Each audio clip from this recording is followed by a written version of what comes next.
Hi, What the Health Tech listeners. I'm your host this week, Justine Abson. This is the podcast where we tackle some of the trending topics, ideas and best practice in health and social care. This week, we're talking to Lottie Moore from Public Policy Projects. Lottie has worked in public policy for several years and is particularly interested in social justice and health. She joined Public Policy Projects in January 2021 and has launched several reports on health equalities since then. She also works for Professor Sir Michael Marmore at UCL, leading a network of businesses engaged in public health. Outside of work, Lottie enjoys reading, socialising and running, occasionally. Hi Lottie, welcome to What the Health Tech. Oh, hi, thank you, nice to be here. Great to have you. And thank you for travelling up from London today to come and be with us. It's great to have you here. So we're going to talk a little bit today about women's health and the series of papers that you're working on. So can you tell us a little bit more about why the series of work focusing on women's health in particular was started? Yeah, so I mean, when I joined PPP in January 2021, we're halfway through the pandemic at that point, and it's very clear that health inequalities have been, exacerbated, and particularly that burden was falling on women. So, in the pandemic, it's women have suffered the most in terms of health outcomes, but also in terms of when everyone's stuck at home, the amount of unpaid labour that women are doing as opposed to men. And particularly, it felt like it was the right time to do something. And so that's kind of why we sort of kicked it off. A year and a half ago now, really. Bet it's flown by. Yeah. I think with that, obviously the first international women's report, which is titled A Women's Health Agenda Readdressing the Balance, was published in March this year, coinciding nicely with International Women's Day. Yeah. So what does this report cover? So, I mean, women's health can be quite a saturated space. So we wanted to do something that was not just another women's health report, and sort of stereotype of women talking to other women moaning about women's issues. Do you know what I mean? That's quite overdone. And so what we wanted to do, there was nothing in what we were doing which was reinventing the wheel. We were not trying to come up with anything fancy or innovative. We were just looking at the current health policies that were in place for women, and I suppose critically analysing them and going, why is it that a woman, has to get a prescription every time she wants a contraceptive pill when it's been around for 60 years? Why is it that, a man can get a vasectomy, a woman wants an abortion, she has to get, 2 medical signatures on a form? So it was kind of just going over what was out there and how we could, produce good policy to kind of change that and change the dial slightly. Yeah, and I think that brings us really nicely into the fact that, there's an area of focus about the fact that there is a lot of stigma still involved in healthcare issues for women. You mentioned about the pill there, abortion. So what do these involve, and how can we do more to remove that stigma? Yeah. I mean, I think part of the problem is that women themselves are not educated on their own health. So, when it comes to periods, we don't know, very few people know what's normal and what's not. I mean, all I knew about a period when I was taught about them was not to get toxic shock syndrome. And I've never met a woman that's ever had it, but I didn't know what was normal, And so I think it's that women themselves are not taught about their own bodies. We're not educated on what we should be looking out for, what's normal and what's not. And I think, so firstly is talking about it is a way to remove that stigma. But I think as well, it's about getting the men on side too, and that it's very easy for women to talk to their friends and sit in the pub and talk about, their periods or, whatever it is. But you need to talk to men about it as well, because ultimately, the system we live in, lots of men are in power. So you need to get them on side as well. I think that's probably a key thing. Yeah, and I think that that bit about talking about it is massive, really. Even, you kind of mentioned that it's easier to talk to your friends about it in the pub or anything, but, I still think a lot of friends don't talk about that sort of stuff either, and it's almost like there's a stigma even between friendship groups of mentioning that, actually, there's something wrong, and is that right, and that kind of thing. I think as well, we've seen that with Davina McCall and this menopause, she's a celebrity figure that said, talking about menopause for the first time, and suddenly now everyone's talking about the menopause. Well, it's not new. It's not like it's a new health condition. Do you know what I mean? It's been around since the beginning of time, and it's only now that it's in the public consciousness that this is a condition that women go through. Everyone will go through it, and people should be aware of it. So, I think, the kind of waves of sort of women's health progress is being made, but it's not consistent, Yeah, definitely. And I think it takes us back to an episode we recorded a few weeks ago, which was all about mental health awareness. And it's the same kind of thing, I guess. It's that talking about things that actually make people more aware of it and they normalise it. Everything that we're talking about is normal. So normalising it is such a big thing. Yeah. So one of the key themes involved in the paper is around assisted conception and the postcode lottery that's involved with the process of things like IVF. How can reports like this help to look at readdressing these issues? Yeah, so it's quite interesting because IVF was actually kind of the odd one out in terms of what we were, the chapters that we covered. We did women's cancers, and we did the kind of reproductive cycle. But actually, IVF is part of the reproductive cycle. Conception, abortion, menstruation, menopause. And actually, this was an international report, so we weren't just looking at the UK.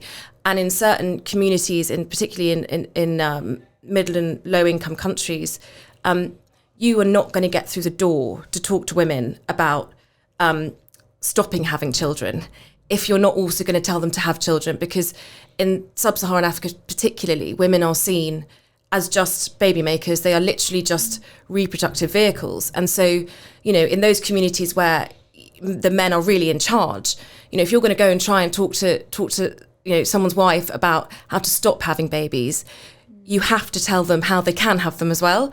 And that was a really kind of tactical thing that we thought, well, we can't just go into these, recommend that these women all suddenly start taking contraception, which would be more appropriate in the UK context, because the scale of the problem is so different, internationally, compared to what we're facing here, but particularly with the IVF. And then in the UK as well, it's become a really commercialised industry. So, actually, I think it was last year, IVF was more money was generated from IVF than cosmetic surgery, which is crazy considering you're meant to have 3 cycles on the NHS. That doesn't happen. But people are so desperate that they pay for it, and they're paying for services that are actually with no proven necessary, no proven kind of scientific evidence that it will help them to have a child. But we wanted to really tackle this thing of, why is IVF seen as this sort of privilege or this sort of medical extra when, the World Health Organization, it is a disease. Infertility is considered a disease. So why do we treat it as if it's like, having a lip filler? Do you see what I mean? So yeah, that was sort of part of why we chose IVF. And the solutions are, again, more simple than. That was always the point of this project, was that actually none of the recommendations that we came up with were particularly complex or difficult, or, we weren't saying, they were actually, also reasonably cheap. It was just about reallocating resources and getting people to realise where there were barriers that didn't need to be in place. And particularly that was true with the IVF situation. But again, that was one chapter where it was really obvious the differences between global women's health problems and then, I guess, Western women's health problems. Yeah, and I guess that is like you said, it's an international report. And there are definitely going to be certain things that come up that are so obvious in one place that are, not even thought about in somewhere else. So yeah. I think that probably is one of the interesting factors when you're looking at things on an international basis as well. Yeah. So something that was mentioned or has been mentioned is why often straightforward and simple changes to women's health have not been addressed. What recommendations have been made around that? Yeah, particularly around menstruation and menopause, 20 million girls each year miss school because they don't have access to period products. So they cannot afford a tampon, so they don't go to school. And then I think the other stat was that 40% of women feel that their productivity is hampered in the workplace by their period. And that is costing the economy 6 million sick days a year, which is, I think, 530 million pounds. I don't know whether that's right. Fast maths. Yeah, but that was a stat that really shocked me. So part of it was in Scotland, they've introduced free period products in every public space. And so you can go to the library, you can go to the swimming pool, that's very, very achievable for us in England. And that would make a huge difference. And actually, you have to look at the kind of cost benefit. If you can, understand, that, I don't know, 5 days every month, a woman is probably not going to be feeling as great. As an employer, rather than, if that woman feels that she's being understood, she probably won't take a sick day, which is then going to cost you less in the long run. So, if you can invest more in getting people to understand what a period is, men, because I think women all know what a period is, but it actually will cost you less in the long run. And the other thing that we did was around abortion, and this recommendation actually got taken up very soon after we published the report, which was during the pandemic, taking a pill at home. So for early medical abortion, which means that you need to abort before 12 weeks, you take 2 pills. And you used to have to go to the doctors. So the doctor would watch you take a pill, you'd go home, you'd probably miscarry on the bus, and then you'd have to go back 2 days later and take the other pill and then do the same thing again. In the abortion, because they didn't want women to be basically on public transport and spreading coronavirus, they legalised this at home.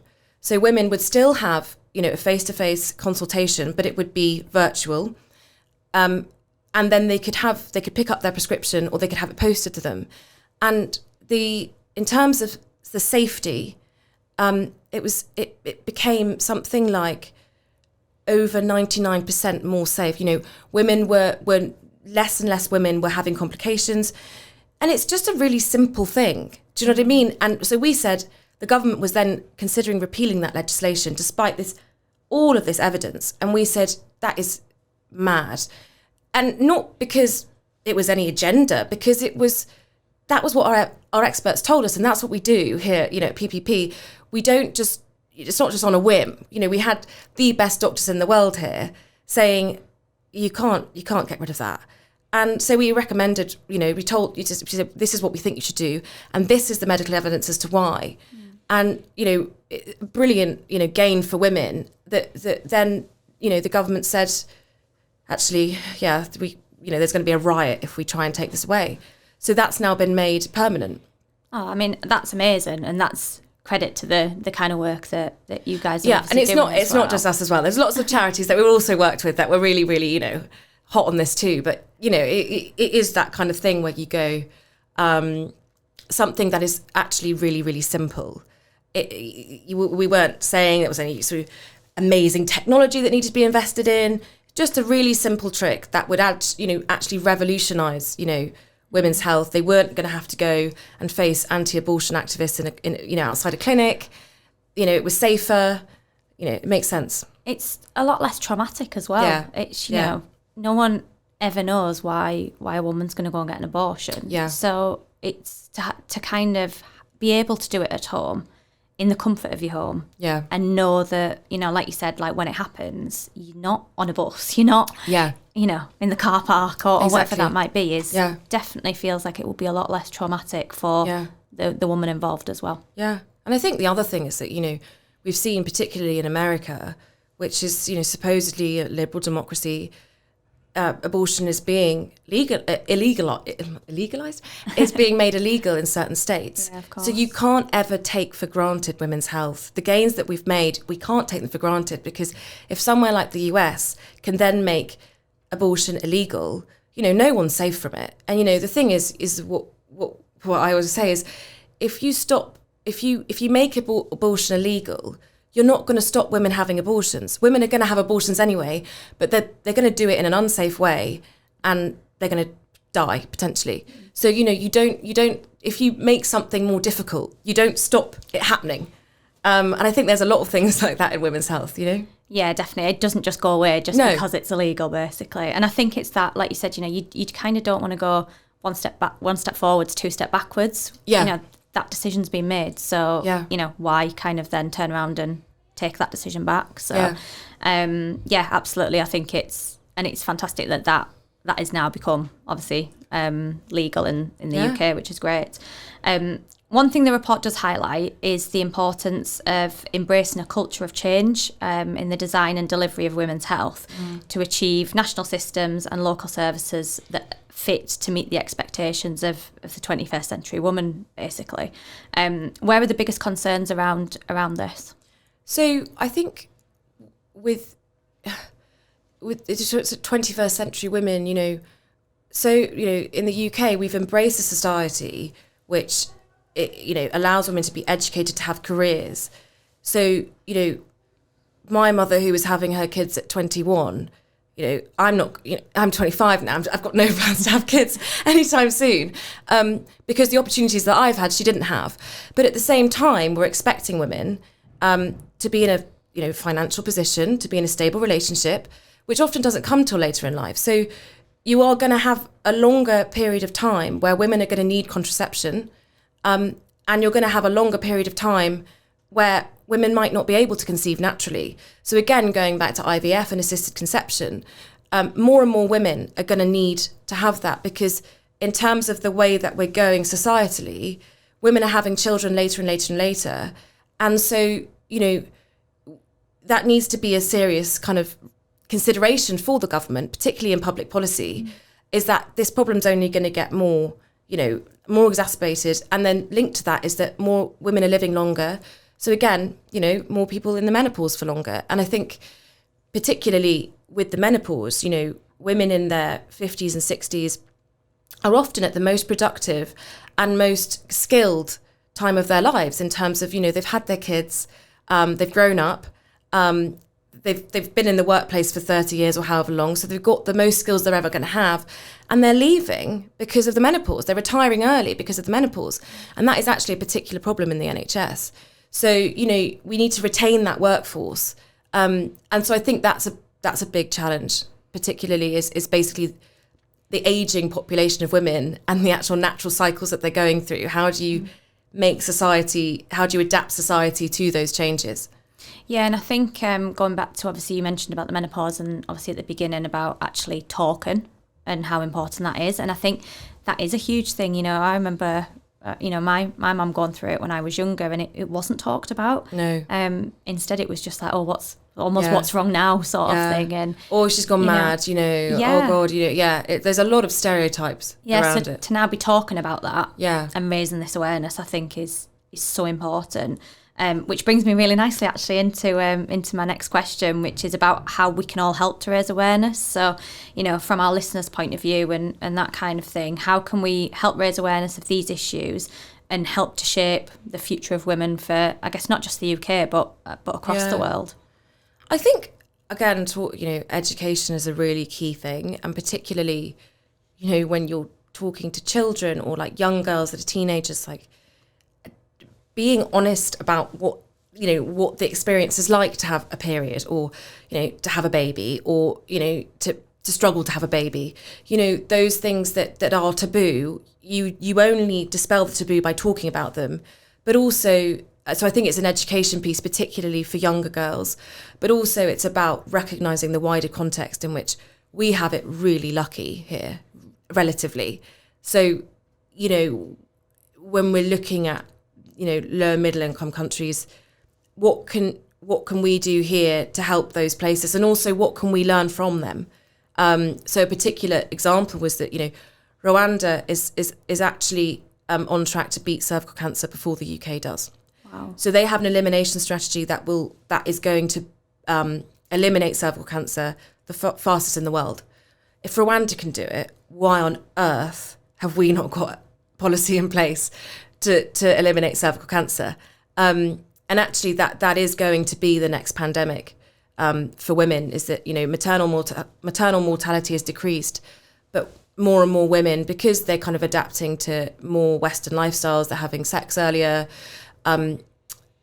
Cervical cancer is going to be killing women in millions in 10, 15 years time. So what are we going to do now to prevent that? How are we going to invest in those countries to make sure that those girls are protected? So I think it's about education, but it's also about context as well.